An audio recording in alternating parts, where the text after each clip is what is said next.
கலையாத கல்வியும் குறையாத வயதும் ஓர் கபடு வாராத நட்பும் கன்றாத வளமையும் குன்றாத இளமையும் கழுபிணியிலாத உடலும் தலியாத மனமும் அன்பு அகலாத மனைவியும் தவறாத சந்தானமும் தாழாத கீர்த்தியும் மாறாத வார்த்தையும் தடைகள் வாராத கொடையும்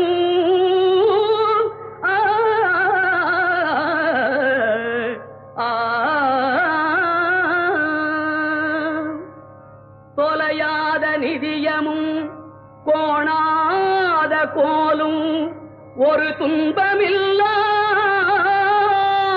வாழ்வும் புய்யனின் பாதத்தில் அன்பும்